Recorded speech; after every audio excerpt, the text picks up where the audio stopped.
बल्कि इस पाक सरजमीन के जर्रे जर्रे की अना का मान रखा। आपकी भरपूर तालियों में दावत दूंगा चेयरमैन PITB साबिक वजीर आजम इमरान खान।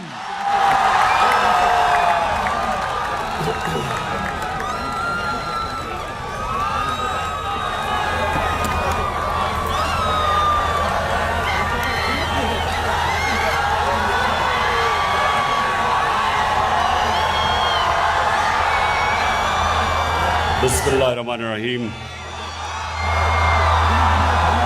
इय्याका नअबुदु व इय्याका नस्तईन। मैं सबसे पहले डॉक्टर जैदी आपका शुक्रिया अदा करता हूं कि आपने मुझे मौका दिया इस मुल्क की फ्यूचर के सामने अपना प्रोग्राम रखने का, इनसे बातचीत करने का, तो मैं आपका शुक्रिया अदा करता हूं। डॉक्टर अरसलान, आपका भी कि आपने ये ऑर्गेनाइज किया आज इवेंट। थोड़ा आप आराम से बैठ जाएं ताकि आप मेरी बात सुन सकें, क्योंकि आप आदी नहीं है ऐसी बातें सुनने के लिए जो आज मैं आपके सामने करूंगा। पहले तो मैं टेक्नोलॉजी की तरफ आ जाऊं। जिस तरह अभी डॉक्टर इस्लान ने बात की, फ्यूचर टेक्नोलॉजी का है, और बदकिस्मती से हमने जिधर इंसेंटिवाइज करना था अपने मुल्क को, अपनी इंडस्ट्री को, अपनी IT की इंडस्ट्री को, अपने यूथ को, उनको टेक्निकल स्किल्स दिलवाने थे IT के, बदकिस्मती से हमने 20 साल ज़ाया किए।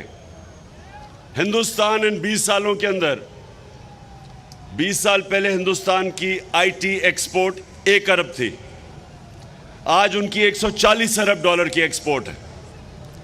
तो अब जरा मैं आपको पर्सपेक्टिव देना चाहता हूं कि हमारी टोटल एक्सपोर्ट्स और हमारे ज़माने में एक रिकॉर्ड एक्सपोर्ट्स हुई हैं 32 अरब डॉलर की। 32 अरब डॉलर रिकॉर्ड एक्सपोर्ट्स थी पाकिस्तान की। और जब आप इसको ये देखें कि हिंदुस्तान की सिर्फ IT की एक्सपोर्ट 140 अरब है, सो ये सोच लें कि हमने ये जो 20 साल इतने ज़ाया किए, इसमें अगर हमने अभी स्टेप्स लिए थे अपनी IT एक्सपोर्ट्स बढ़ाने के लिए, तो हमारा दूसरे साल में हमारी 35% एक्सपोर्ट बढ़ी, तीसरे साल में 45%, और जो आखिरी साल था उसमें 75% हमारी IT एक्सपोर्ट्स बढ़ी। हमने इंसेंटिवाइज किया, हमने स्पेशल IT जोन्स शुरू की, जिसके अंदर टैक्स इंसेंटिव्स दिए। मैं ये इसलिए आपको जल्दी जल्दी बता रहा हूं क्योंकि अभी मैंने आपसे और भी बातें करनी है। मुझे लग रहा है इतना ज्यादा आपको IT के अंदर इंटरेस्ट नहीं है जितना होना चाहिए। फ्यूचर IT है, टेक्नोलॉजी की फ्यूचर है। अभी इसने अरसलान ने आपको कहा कि एक छोटी सी IT कंपनी ने 20 अरब डॉलर की अपनी IT की कंपनी बेची है। छोटी सी कंपनी। IT के अंदर 30 साल की कम से नौजवान अपनी कंपनीज बनाते हैं और बिलियनर्स बन जाते हैं।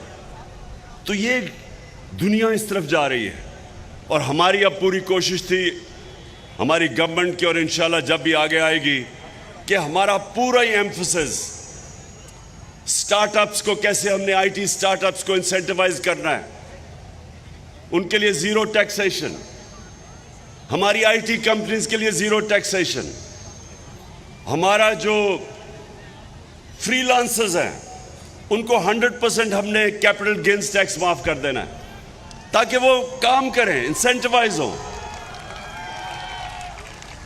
लेकिन मैं क्योंकि बड़ी देर के बाद गवर्नमेंट कॉलेज आया हूं, मैं ये चाहता हूं कि अब आप गौर से मेरी बातें सुने, क्योंकि इंसान इंसान और जानवर में फर्क क्या है? इंसान और जानवर में क्या फर्क है? दो बहुत बड़े फर्क हैं। मैं पहले तो एक एरिस्टोटल ने 2500 साल पहले एक बात कही। ये गवर्नमेंट कॉलेज गौर से मेरी बात सुनना। 2500 साल पहले उसने बात की कि अगर एक माशरे में जुल्म और नाइंसाफी है, अगर माशरे में जुल्म और नाइंसाफी है, सारे माशरे के लोग उसके खिलाफ खड़े होंगे, आवाज बुलंद करेंगे, यानी सियासत में आएंगे उसको काउंटर करने के लिए। लेकिन दो तबके नहीं, दो तबके जुल्म और नाइंसाफी का मुकाबला नहीं करेंगे। नंबर वन जो बुज़दिल हैं, जो डरते हैं कि हम ये ताकतवर जालिम के सामने खड़े होंगे तो वो हमारे पर जुल्म करेगा। कूफा के लोग, उनको पता था कि हजरत इमाम हुसैन सच पे खड़े हैं, उनको पता था वो राय हक पे है, लेकिन कूफा के लोगों ने यजीद के जुल्म से डर के हजरत इमाम हुसैन की मदद नहीं की। और इस्लाम की तारीख का सबसे बड़ी ट्रेजेडी थी जो सानिया था वो होने दिया, और हमेशा पछताए। तो एक तो बुज़दिल जुल्म का मुकाबला नहीं करते, और दूसरे खुद गर्ज। अगर मैं समझ रहा हूं मेरी जिंदगी बड़ी आसान है, मेरे पे सब कुछ है और मेरे माशरे पे जुल्म हो रहा है, लेकिन मैं कहूं कि मेरी जिंदगी पे क्या फर्क पड़ेगा, मैं तो एंजॉय कर रहा हूं, मेरी जिंदगी आसान है। ये सबसे बड़ा प्रॉब्लम पाकिस्तान की एलीट का है कि हमारी एलीट, क्योंकि वो कंफर्टेबल है, आसान जिंदगी है, नौकर हैं। आप इंग्लैंड, यूरोप, वहां जाके काम करें, नौकर नहीं, नौकर को यह शायद ही कोई अफोर्ड कर सकता है। यह आसान जिंदगी है, तो वो सोचते हैं कि हम क्यों जालिम का मुकाबला करें, और इस तरह एक माशरा गुलाम बन जाता है। जुल्म के गुलाम बन जाते हैं, खौफ के गुलाम बन जाते हैं। और जो एक मुसलमान दावा करता है ला इलाहा इल्लल्लाह, अल्लाह तेरे सिवा कोई खुदा नहीं, ये जो खौफ का खुदा है, ये जो बुत है, ये सबसे खौफनाक बुत है। इसके सामने जब एक इंसान झुकता है, मेरी नजर में वो शिर्क करता है। जब वो जुल्म के सामने अपनी आवाज बुलंद नहीं करता, तो इसीलिए अल्लाह ने हमारे ऊपर जहाद फर्ज किया है। जहाद क्या है? जुल्म का मुकाबला करना, नाइंसाफी के सामने खड़े होना। जब आप जहाद मतलब जुल्म के सामने खड़े होते हैं, जुल्म खत्म कर देते हैं। अब यहां क्या हुआ पाकिस्तान में? एक American under secretary of state Donald लू, वो पाकिस्तानी के एम्बेसडर असद मजीद, जबरदस्त मैसेज हमारा वाशिंगटन में, उसको बुलाता है, उससे मीटिंग करता है। 7 मार्च को उससे मीटिंग करके कहता है कि अगर आपने इमरान खान को प्राइम मिनिस्टरशिप से ना हटाया तो पाकिस्तान को बड़ा कॉन्सिक्वेंसेस होंगे पाकिस्तान के लिए। अगर आपने इसको हटा दिया, और कहने का मतलब ये था कि अगर आप चेरी ब्लॉसम को ले आएंगे, यानी जिसकी स्पेशलिटी है बूट पॉलिश करना, तो फिर क्या हम पाकिस्तान को माफ कर देंगे? ये है वो साइफर जो हमारा एम्बेसडर भेजता है फॉरेन ऑफिस को, मुझे आता है, मैं वो देखता हूं। अब ये जरा गवर्नमेंट कॉलेज, आप एक मुल्क के माशाल्लाह उन छोटे से तबके के लोग जिनको क्वालिटी एजुकेशन मिलती है। तो जरा आप ये सुने कि एक मुल्क का प्राइम मिनिस्टर, उसको एक एम्बेसडर जो उसके नीचे काम कर रहा है, एम्बेसडर से आता है कि जी वो डोनाल्ड लू एम्बेसडर को कह रहा है कि अगर आप इमरान खान को नहीं हटाएंगे तो पाकिस्तान के कॉन्सिक्वेंसेस होंगे। अब एम्बेसडर ने तो नहीं हटाना था, वो तो मेरे नीचे है। किसको पैगाम दे रहा था?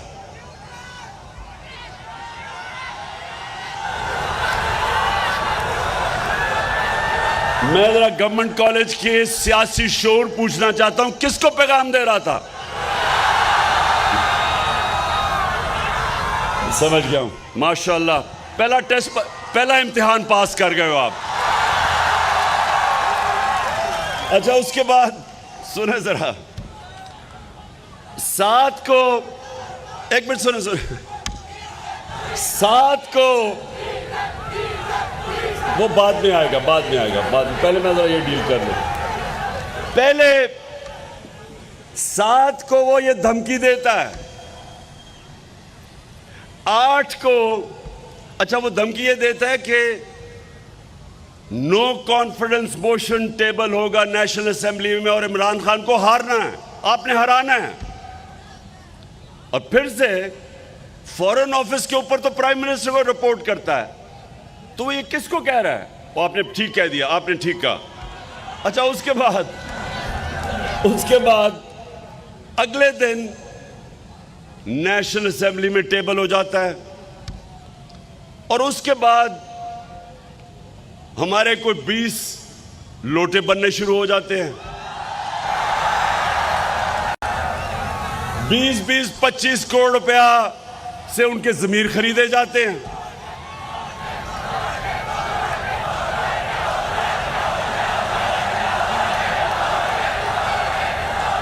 और फिर हमारे जो इत्तेहादी, वो बारी बारी जाना शुरू हो जाते हैं। उससे पहले अमेरिकन एम्बेसी उन लोगों को, जो हमारे लोटे होते हैं, उनमें से जो चंद बड़े लोटे हैं उनको बनाना शुरू कर देते हैं। मैं आज देखें कि आपकी फ्यूचर है, आप फ्यूचर लीडर्स हैं। आपको समझना चाहिए कि कोई भी कौम जो इस तरह की गुलामी करती है उसका कोई फ्यूचर नहीं है। आपका जो यह सबसे जो स्टूडेंट इस गवर्नमेंट कॉलेज से निकला, जो मेरे नजरियाती रोल मॉडल, जो शायद ही मुसलमान दुनिया में 500 साल में इस तरह का एक ज़हन आया था, इंटेलेक्चुअल आया था, डॉक्टर इलामा इकबाल। उनकी अगर आप फलसफा और शायरी पढ़े, उसकी बुनियाद क्या है? वो एक गुलाम हिंदुस्तान के मुसलमानों को जगाने की कोशिश कर रहे थे और वो ये कह रहे थे कि गुलाम की कोई परवाज नहीं होती। इकबाल का शाहीन तो वो बनता है जो अपनी जमीन की जंजीरें तोड़ देता है। जब तक आप गुलामी की जंजीरें नहीं तोड़ेंगे, इकबाल का शाहीन नहीं बन सकते, अब बड़े काम नहीं कर सकते। आपकी परवाज दूसरे इंसानों से ऊपर नहीं जा सकती। और एक मुझे जो मौलाना रूमी की बात मैं हमेशा अपने नौजवानों को बताता हूं, मौलाना रूमी कहते हैं कि जब अल्लाह ने तुम्हें पर दिए हैं तो चूंटियों की तरह जमीन पे क्यों रेंग रहे हो? इन अदर वर्ड्स, अल्लाह ने इंसान को अशरफुल मखलूकात बनाया है, सबसे अजीम मखलूक। फरिश्तों को कहा इंसान के सामने झुको, और जब वो नहीं झुका शैतान, तो अल्लाह ने शैतान को कहा कि तुम्हें भी नहीं पता कि मैंने कितनी सलाहियत दी है इंसान में। कहने का मकसद ये है कि हम सबको अल्लाह ने पर दिए हुए हैं। हमारी परवाज ऊपर जा ही नहीं सकती जब तक हम आज़ाद नहीं होते। और आज़ादी, जो मैं हकीकी आज़ादी की बात करता हूं, एक तो अंग्रेज की गुलामी थी, उससे तो कुर्बानियां दे के और हमारे ग्रेट लीडर कायद आज़म ने निकाल दिया। लेकिन अभी दूसरी गुलामी है जिसे न्यू कॉलोनियलिज्म कहते हैं। आपको फतह किए बगैर आपको गुलाम बना देते हैं, आपको कंट्रोल करते हैं, आपको हुक्म दिया जाता है। इस इंपोर्टेड हुकूमत को हुक्म दिया जाता है कि रूस से तेल नहीं लेना। हिंदुस्तान हमारे साथ आजाद हुआ था, वो 40% कम कीमत पे रूस से तेल ले रहा है। अमेरिका का स्ट्रेटेजिक एलाय है, उसके बावजूद तेल ले रहा है। हमें गुलामों को, इन गुलामों को, मैंने तो उसे निगोशिएट कराया था। ये हमाद मेरा पेट्रोलियम मिनिस्टर था, हम तो रूस जाके निगोशिएट कर रहे थे कि सस्ता तेल भी लेंगे, सस्ती गंदम भी लेंगे रूस से। तो जैसे ही ये इंपोर्टेड गवर्नमेंट आई, और मैं ये गवर्नमेंट को ये सुन लो जरा, यही नहीं कि सिर्फ साजिश के तहत एक बैरून मुल्क ने हमारे ऊपर एक गवर्नमेंट इंपोज की, पाकिस्तान के करप्ट तरीन बड़े बड़े डाकुओं को हमारे ऊपर बैठा दिया। 60% कैबिनेट जमानत पे है, 60% कैबिनेट चोरी के ऊपर जमानत पे है। चोरों को ऊपर बैठा दिया, जिन्होंने आके आते साथ ही अपने करप्शन केसेस खत्म करने शुरू किए। 1100 अरब रुपए के जो आपका पैसा था वो इन्होंने माफ करवाने शुरू कर दिए। कौम को धकेल दिया है पाकिस्तान की तारीख की बदतरीन महंगाई में। कौम को धकेल दिया है जो 6% पे, अभी हमाद ने बताया, 6% पे इकोनॉमी ग्रो कर रही थी, इंडस्ट्री ग्रो कर रही थी, 4 फसलें रिकॉर्ड परफॉर्मेंस थी एग्रीकल्चर में। वो इकोनॉमी उन्होंने उठा के आज आपने, पता नहीं, अगर वो होता मैं आपको दिखाता कि शहबाज शरीफ अभी अमेरिका गया हुआ है। अगर आप ये सिर्फ सुने एक इंटरव्यू देख लें इसका, एक कोई ब्लूमबर्ग में खातून इससे इंटरव्यू कर रही है। अगर वो होता तो मैं ये इंटरव्यू आपको दिखाता, या पता नहीं आया या नहीं इनके पास। उसे सुने उस औरत को जो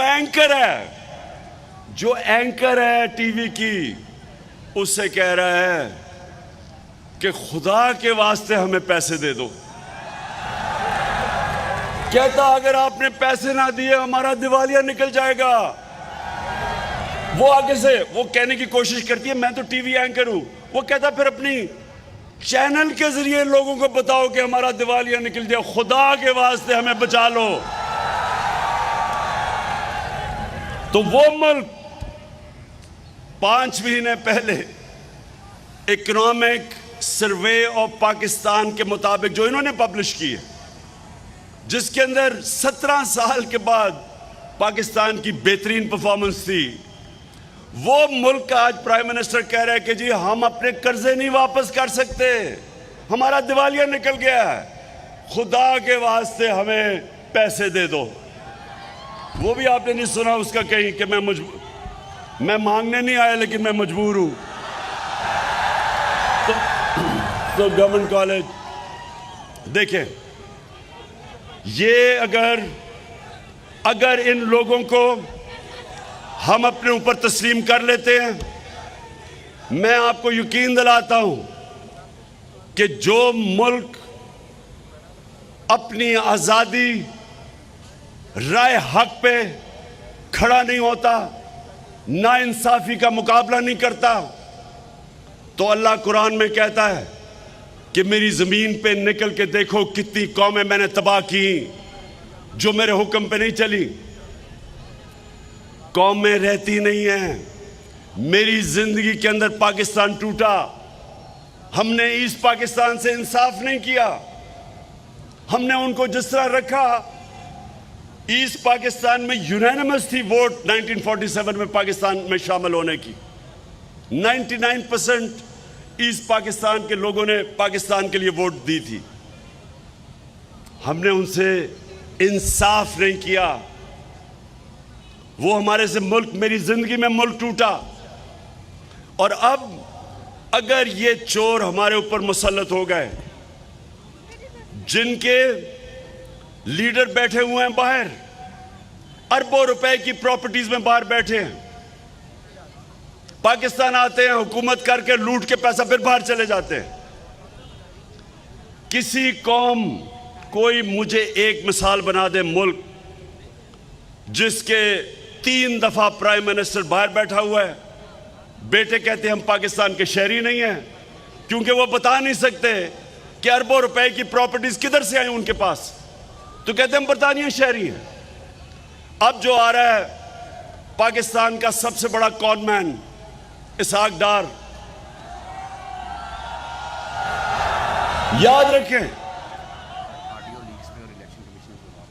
याद रखें कि इसहाक डार को हमारे दौर में नहीं भागा, नून लीग की गवर्नमेंट थी।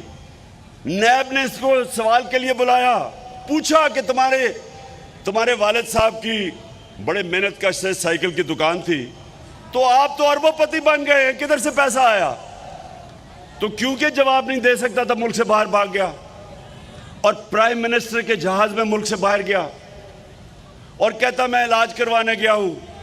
वो 3.5 साल से इलाज हो रहा है, वो अभी तक नहीं पता किस चीज का इलाज है। अब वापस आ रहा है और वापस आ रहा है डील के तहत।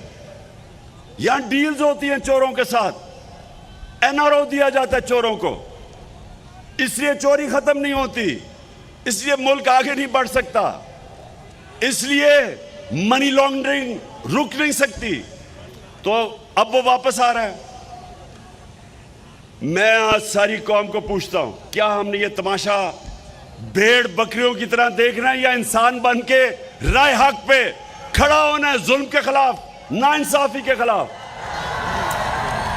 और अभी एक पहले विकी लीग से शुरू हुई थी बात, फिर डॉन लीग्स आई, अब एक नई ऑडियो लीक्स आ गई है। मैं जरा मोटी मोटी चीजें, पहले तो ऑडियो लीक्स में एक चीज सामने आ गई कि ये जो चीफ इलेक्शन कमिश्नर है, ये शरीफ खानदान का घर का नौकर है। उनसे पूछ रहा है, नवाज शरीफ बता रहा है इसको कि किन को डिस्क्वालीफाई करना है, इलेक्शन कब करवाने हैं। और ये वो इलेक्शन कमिश्नर है, मैं 3 साल कोशिश करता रहा कि पाकिस्तान में ईवीएम मशीन्स इलेक्शन में इस्तेमाल की जाए। ईवीएम मशीन का क्या मतलब है कि 90% धांधली करने के तरीके ईवीएम मशीन की वजह से खत्म हो जाते हैं, फ्री एंड फेयर इलेक्शन हो सकता है। इस आदमी ने नवाज शरीफ के कहने पे और जरदारी के कहने पे, जिन्होंने जाली वोट्स बनाई हुई हैं, इन्होंने इसने ईवीएम मशीन नहीं आने दिए। तो आज तो अगर इसमें थोड़ी सी भी, ये जो ऑडियो लीक्स हुई हैं, थोड़ी सी भी इसमें शर्म और हया हो तो आज रिजाइन कर दे। लेकिन क्योंकि इसमें शर्म और हया नहीं है तो इसको हमें रिजाइन करवाना पड़ेगा। दूसरी चीज, मरियम ने भी एक बहुत बड़ी डबल पीएचडी ली हुई है झूठ बोलने की। लंदन तो छोड़ो, मेरी तो बेचारी पाकिस्तान में भी कोई प्रॉपर्टी नहीं है। तो बाद में पता चलता है, भाई कहता है ये जो 4 बड़े बड़े मेफेयर के महलात हैं, इसकी मालिका मरियम है। तो अब वो कह रही है, शहबाज शरीफ को ऑडियो लीक्स में आता है कि हिंदुस्तान से पावर जनरेशन की मशीनरी इंपोर्ट कर रहे हैं। हमने हिंदुस्तान में के सारे ताल्लुकात तिजारत के बैन कब किए थे? जब इनने कश्मीरियों की राइट्स की वायलेशन, इंटरनेशनल लॉ की वायलेशन की, United Nations security council resolution की वायलेशन करके 5 अगस्त 2019 इन्होंने कश्मीर की स्टेटहुड ले ली, तब हमने ताल्लुकात तोड़े थे। अभी तक ताल्लुकात टूटे हुए हैं, लेकिन दमाद, मरियम का दमाद वहां से मशीनरी बुला रहा है और प्राइम मिनिस्टर चेरी ब्लॉसम क्या कह रहा है? तरीका बता रहा है कि इसको किसी और मुल्क से ले आओ, यानी बजाय गलत उसको कह के ना लेके आओ, तरीका बता रहा है कि किसी और तरीके से लेके आओ। फिर एक ग्रिड स्टेशन इसकी दमाद की हाउसिंग सोसाइटी में लग रहा है। अब ग्रिड स्टेशन वो कह रहा है कि फिक्र ना करो, हमने उसको एक तरीका निकाला है कि वो बजाय हाउसिंग सोसाइटी ग्रिड स्टेशन बनाएगी, क्योंकि ये डिमांड है और ग्रिड स्टेशन 70 करोड़ का बनता है। अब वो क्या करेगा? उन्होंने कहा फिक्र ना करें, हम ऐसे करेंगे कि पाकिस्तानी कौम टैक्स पेयर पैसा देगी 70 करोड़ का, यानी आपके पैसे से वो बनेगा। ये आ रहा है, ये ऑडियो लीक्स में है। और फिर ऑडियो लीक्स में और भी कुछ आ रहा है। अभी आने वाले दिनों में आप किस्तों की इंतजार करें। एक ये भी आप सुन रहा हूं मैं आ रहा है कि इमरान खान को, वो मरियम कह रही है अब्बा जी को कि इमरान खान को हम तोशाखाना इलेक्शन कमीशन कह रहे हैं, मैं डिस्क्वालीफाई कर दूंगा इसको, फिक्र ना करें कि तोशाखाना केस। ये है इलेक्शन कमीशन। इसलिए आज मैं आज सबको गवर्नमेंट कॉलेज, देखिए आप नौजवान हैं, गर्मी में आप बैठे हुए मैं देख रहा हूं, इसलिए मैं सिर्फ आखिर में बात ये ख़त्म करता हूं कि कौमें, जो कौम हक और सच पे नहीं खड़ी होती वो कौम का मुस्तकबिल नहीं होता। जो कौम अमर बिल मारूफ, अल्लाह का हुक्म है कि अच्छाई के साथ खड़े और बुराई के खिलाफ खड़े हो, जब एक कौम में अच्छे और बुराई की तमीज़ ख़त्म होती है, कौम मर जाती है। ये मैं नौजवानों को इसलिए कह रहा हूं कि जितनी भी बड़ी मूवमेंट्स हैं, जब भी इनकलाबी मूवमेंट्स दुनिया में शुरू होती हैं, जिस तरह तहरीक पाकिस्तान थी, उसमें नौजवानों ने लीड की थी, यूथ ने लीड की थी, आप जैसे नौजवानों ने लीड की थी। ये जो अब हकीकी आज़ादी की तहरीक है, मैं अपने सारे यूनिवर्सिटी स्टूडेंट्स, नौजवान, तालिब इल्म, मैं चाहता हूं आप सब इसमें शामिल हो, अपनी फ्यूचर के लिए, अपने मुस्तकबिल के लिए। मैं जब यूनिवर्सिटी में इंग्लैंड में था, सारी यूनिवर्सिटी पॉलिटिसाइज थी। जो भी कुछ होता था यूनिवर्सिटी के अंदर प्रोटेस्ट होता था। ये जो वियतनाम के अगेंस्ट मूवमेंट चली थी, एंटी वॉर, यूनिवर्सिटीज में चली थी। अमेरिका में सिविल राइट्स मूवमेंट चली थी, यूनिवर्सिटीज में चली थी। यूनिवर्सिटीज फोर फ्रंट होते हैं राय हक पे खड़े होने के लिए, इंसाफ के लिए, हकूक के लिए। आज आप सब तैयारी कर लें। मैंने इनके खिलाफ, इन चोरों के खिलाफ मैंने अब जहाद डिक्लेयर किया है। जब तक मैं जिंदा हूं मैं इनका मुकाबला करूंगा और इंशाल्लाह आपको जीत के दिखाऊंगा। पाकिस्तान जिंदाबाद। मैं गुजारिश करूंगा मेहमान ख़ुसूसी जनाब इमरान खान साहब से कि वो लोग जिनकी अनथक मेहनतों से आज का दिन ये मुमकिन हुआ, मैं पहले बुलाऊंगा डीजी ई गवर्नर साजिद लतीफ़ साहब, पंजाब IT बोर्ड, कि जिनके अनथक मेहनत से तालीम और हुनर रोजगार जैसे शानदार मंसूबों का आगाज़ किया गया है। आपकी तालियां कम नहीं पड़नी चाहिए। जनाब इमरान खान साहब उनको एजाज़ी शील्ड दे रहे हैं। उसके बाद दावत दूंगा मिस्टर इमरान अली दीना, GFX मेंटोर, वो तशरीफ लाएं। इमरान अली दीना साहब।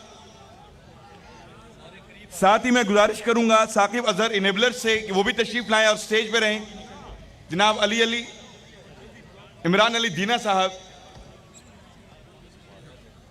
अब मैं दावत दूंगा साकिब अजहर साहब से, जल्दी आए। मिनिस्टर HED पंजाब राजा यासर हुमायूं साहब से गुजारिश करूंगा कि वो भी तशरीफ ले आए। रईस Jamia vice chancellor government college university doctor Asghar Zaidi साहब से गुजारिश करूंगा, adviser IT doctor Arsalan Khalid साहब से गुजारिश करूंगा कि वो तशरीफ लाएं। इसके बाद रईस जामिया डॉक्टर असगर जैदी साहब और एडवाइजर आईटी से गुजारिश करूंगा कि जनाब इमरान खान साहब को एजाज़ी शील्ड दें। आपकी तालियों की गूंज कम नहीं पड़नी चाहिए। तहे दिल से शुक्रगुजार हैं मेहमान खुसूसी साबिक वज़ीर आज़म इमरान खान साहब के कि वो अपनी गुनागुम मसरूफियत से वक्त निकाल कर आप तमाम दोस्तों के लिए यहाँ तशरीफ लाए।